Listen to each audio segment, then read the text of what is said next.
In today's class, we'll discuss error of sentences and conditional sentence. This is part 8. Before this, we have also discussed part 1, 2, 3, 4, 5, 6, 7, and they are available at the channel. You may watch them for better understanding of this concept. If you watch all the 10 parts, you will have a mastery over the error of tenses, and you will be able to solve all the questions related to tenses. So let's start. The first sentence is, when they stole the money and where did they hide it? इस question में जो error है वो interrogative sentence से related है। जब भी हम किसी इंटरोगेटिव सेंटेंस को फ्रेम करते हैं तो उसमें सबसे पहले क्वेश्चन वर्ड आता है और क्वेश्चन वर्ड के बाद में हेल्पिंग वर्ब आती है और फिर सब्जेक्ट आता है और उसके बाद वर्ब आती है। तो जब हम इस सेंटेंस को देखते हैं, इसमें व्हेन के बाद में हेल्पिंग वर्ब का प्रयोग नहीं किया गया है और सेंटेंस हमारा ये पास्ट इंडेफिनिट में है, इसलिए व्हेन के बाद डिड का प्रयोग कर दिया जाएगा। व्हेन के बाद हम यूज करेंगे डिड और आंसर बनेगा हमारा A part. When did they steal the money and where did they hide it. दूसरा जो सेंटेंस है वो ठीक बना हुआ है, इसलिए एरर ए पार्ट में हो जाएगी। हमेशा ध्यान रखें, अगर क्वेश्चन अकेला है तो क्वेश्चन वर्ड के बाद हेल्पिंग वर्ब जरूर आनी चाहिए, इंडिपेंडेंट क्वेश्चन है। एक एग्जांपल के थ्रू और बताता हूँ। जैसे अगर हमें सिंपली कहना है कि आपका नाम क्या है, तो क्या इंग्लिश बनेगी what is your name. What is your name, what is your name. और अगर हमें ऐसे कहना है कि मुझे बताओ कि तुम्हारा नाम क्या है, फिर ऐसे बनेगी tell me your name is. क्योंकि यहाँ पर ये जो क्वेश्चन है वो इंडिपेंडेंट है टेल मी के ऊपर, व्हाट योर नेम इज। इस चीज का आप ध्यान रखें कि क्वेश्चन जब इंडिपेंडेंट है तो क्वेश्चन वर्ड के बाद हेल्पिंग वर्ब जरूर आती है, और क्वेश्चन जब डिपेंडेंट होके आ रहा है जैसा कि टेल मी में है तो क्वेश्चन वर्ड के बाद हेल्पिंग वर्ब नहीं आएगी। Let's have a question number 72. The teacher has looked the responsibility. तो रिस्पॉन्स की जगह तो टुक, ये तो प्रिंटिंग एरर हो गई। आप देखते हैं क्या एरर बनेगी। लुक की जगह तो कर दिया टुक। तो आप लोगों को हमेशा याद रखना है has, have, had, will have, इनके बाद थर्ड फॉर्म का यूज होता है, परफेक्ट टेंस बन जाता है।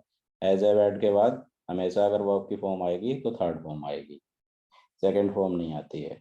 आंसर बन जाएगा आपका बी और टुक की जगह क्या हो जाएगा taken. The teacher has taken the responsibility. Teacher ने उस रिस्पॉन्सिबिलिटी को ले लिया है। Let's have a look at question number 73. For time immemorial, seashells have man in many ways. कि अनंत काल से जो सी सेल्स हैं वो बहुत से तरीकों में मैन के द्वारा यूज किए गए हैं। तो इसमें जो है ना एक फ्रेज से रिलेटेड एरर है, अनंत काल से। ये फ्रेज होती है और इसकी इंग्लिश होती है from time immemorial. From time काफी लंबे समय से। इसकी अगर हम हिंदी में सेंस निकालें तो ये हो जाएगी काफी लंबे समय से, फ्रॉम टाइम इमेमोरियल। और फ्रॉम की जगह हम सिंस भी लगा सकते हैं, लेकिन फॉर कभी नहीं आता जो कि ऊपर दिया गया है, इसलिए एरर कहाँ बन जाएगी ए पार्ट में। आप इस फ्रेज को हमेशा ध्यान रखें, इसमें हमेशा फॉर लगा के एरर दे दी जाती है और कई बार टाइम की जगह टाइम्स करके एरर दी जाती है। टाइम ही होता है, टाइम्स नहीं होता। Question number 74. The river is in spate. River जो है उफान पे है and it has overflown its bank. ये थोड़ी सी प्रिंटिंग एरर इसमें आई है, इट की जगह तो हो जाएगा इट्स और ये एस यहाँ पे हट जाएगा। अब देखना है किस पार्ट में एरर है कि नदी जो है वो उफान पे है और ओवरफ्लो हो चुकी है। इट हैज ओवरफ्लो, अपने किनारों से ऊपर उठ चुकी है। तो आपको बता दूं फ्लाई, फ्लू, फ्लोन तो होता है, लेकिन ओवरफ्लो की जो वर्ब चलती हैं, ओवरफ्लो लिमिट से ज़्यादा बहना, इसकी सेकंड फॉर्म होती है ओवरफ्लोड और थर्ड भी होती है ओवरफ्लोड, इसलिए एरर हो जाएगी इसकी बी पार्ट में, क्योंकि ओवरफ्लो की जो थर्ड फॉर्म होती है वो ओवरफ्लोड होती है, ओवरफ्लो की थर्ड फॉर्म ओवरफ्लोड होती है। Question number 75, the little boy had been waiting for his turn since a long time. अब इस क्वेश्चन में ये जो है ना पास्ट परफेक्ट कंटिन्यूअस में क्वेश्चन दिया गया है, क्योंकि हैड बीन के बाद जब भी आईएनजी फॉर्म आ जाए तो आप समझ लो पास्ट परफेक्ट कंटिन्यूअस है, आईएनजी फॉर्म आ जाए तो समझ लो कंटिन्यूअस है, और हैड बीन आ गया, had been past perfect continuous की हेल्पिंग वर्ब होती है, तो इसलिए पास्ट परफेक्ट कंटिन्यूअस टेंस है। अब यहाँ पे सिंस फॉर की, तो सिंस कहाँ पे आता है पहले तो आप वो सीख लें। सिंस जो है ना निश्चित समय के लिए आता है, डेफिनिट टाइम के लिए आता है, जैसे किसी पर्टिकुलर टाइम का नाम हो, जैसे 2 PM, सिंस 2 PM, या किसी डे का नाम हो जैसे since Monday, since Tuesday, since Wednesday, या किसी मंथ का नाम हो since March, since January, since February, या किसी ईयर का नाम हो सिंस 1947, सिंस 2020, या किसी पर्टिकुलर डे ऑफ टाइम का नाम हो जैसे since morning, since evening, since afternoon, मतलब टाइम होना चाहिए किसी भी पर्टिकुलर टाइम का, वहाँ पे तो सिंस आएगा। और ऐसे ही ड्यूरेशन दे दी है, कोई पर्टिकुलर नाम है नहीं, इंडेफिनिट है, 2 घंटे से, 2 दिन से, 20 दिन से, 20 साल से, वहाँ पे 4 आता है। तो लंबे समय से ये कोई पर्टिकुलर टाइम तो है नहीं, इसलिए यहाँ पे सिंस की जगह क्या हो जाएगा, 4 हो जाएगा। सिंस को हमेशा ध्यान रखें, किसी भी टाइम पीरियड का नाम होना चाहिए वो, इसलिए जो एरर बनेगी इसमें सी पार्ट में एरर बनेगी। Question number 76, in the early years of the Renaissance Bharatanatyam, Bharatanatyam के जो शुरुआत हुई थी, उसका जो पुनर्जागरण हुआ था उसके अर्ली ईयर्स में, तो ये जो फ्रेज है in the early years, early past, ये जो है ना इंडिकेट करते हैं पास्ट इंडेफिनिट टेंस को।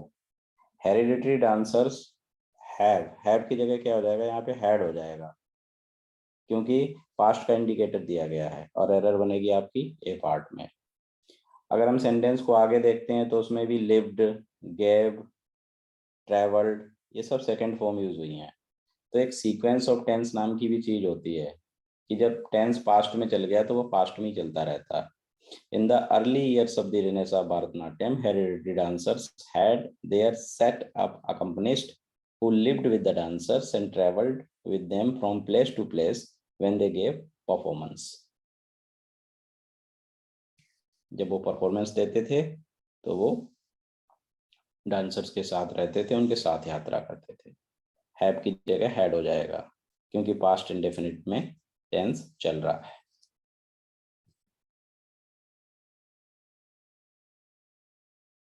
Question number 77, this has turn out to be, this is turned out to be one of our most successful projects and we have made quite, इसमें यहाँ पर ये एंड की जगह तो हम दैट कर देंगे, ये तो प्रिंटिंग एरर है, उसके बाद एरर देखेंगे और ये क्वाइट हट जाएगा, that we have made, that we have made. तो देखिए टर्न आउट टू बी का मतलब होता है कोई चीज निकल के सामने आए, और ये जो सेंटेंस बनाया हुआ है कि this is turn out to be, ये पैसे में बना दिया प्रेजेंट इंडेफिनिट के, ये हमारे सामने निकल कर आया है, मतलब आ चुका है, चुका है की सेंस आ रही है, तो दिस हैड इसकी जगह पे हम क्या कर देंगे, हैज कर देंगे, और सेंटेंस हमारा करेक्ट हो जाए। अब सेंटेंस को देखेंगे तो क्या होगा, this has turn out to be one of our most successful projects that we have made, मतलब ये हमारा एक सक्सेसफुल प्रोजेक्ट निकल के आया है सामने। Question number 78, he is given me a lot of documents to read before the presentation tomorrow, before the presentation tomorrow, मतलब प्रेजेंटेशन से पहले he will have given me, इसमें जो एरर है वो ए पार्ट में एरर हो जाएगी, क्योंकि ये इंडिकेटर दिया है कि कल प्रेजेंटेशन से पहले वह मुझे बहुत सारे डॉक्यूमेंट दे चुका होगा पढ़ने के लिए, he will have given me, तो इसकी जगह पे क्या हो जाएगा, विल हैव।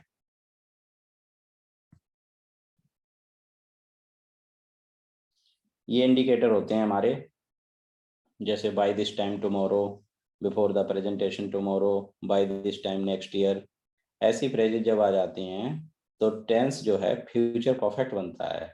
जैसे I will have submitted the documents by this time tomorrow, कल इस समय तक मैं डॉक्यूमेंट्स को जमा कर चुका होऊंगा। तो उसी तरह की एरर है, ए पार्ट में एरर बनेगी आपकी ये। As she is late for work yesterday, she decided to skip breakfast and leave for office. चूंकि वो लेट थी काम के लिए, इसलिए उसने डिसाइड किया कि वो ब्रेकफास्ट को स्किप करे और ऑफिस चली जाए। देखिए, जब एस्टरडे ये इंडिकेटर होते हैं हमारे पास्ट इंडेफिनिट के, एस्टरडे है और एगो है या कोई पुरानी डेट है जैसे इन 1947, ये सब हमारे इंडिकेटर होते हैं। एगो 2 years अगो या लास्ट ईयर, अगर ये आ जाए तो सेंटेंस को हमें पास्ट में बनाना चाहिए, पास्ट इंडेफिनिट में, इसलिए यहाँ पे इसकी जगह क्या कर देंगे, वॉज, एरर बन जाएगी आपकी ए पार्ट में। Question number 80, as soon as the CEO entered the office, the union leaders approached him and reported the matter to him. अब देखिए इसमें entered, approached सेकेंड फॉर्म में चल रहे हैं सारे, तो एक सीक्वेंस ऑफ टेंस नाम की भी चीज होती है कि जब टेंस पास्ट में स्टार्ट हो गया तो वो पास्ट में ही रहेगा, और एंड और लग जाएगा यहाँ पे क्योंकि 3 वर्ब्स को कनेक्ट किया जा रहा है। एंड रिपोर्टेड, रिपोर्ट की जगह रिपोर्टेड हो जाएगा the matter to him, error बनेगी सी पार्ट में कि जैसे ही सीईओ ने ऑफिस में एंटर किया, यूनियन लीडर उसके पास आया और उसको मैटर बताया। So dear students, in today's class we discussed 10 questions related to tenses and their error. Thanks for watching. Don't forget to like, share and subscribe. For more videos, subscribe the channel and press the notification bell so that you may receive all the notifications whenever a new video is uploaded. Thank you. Have a nice day.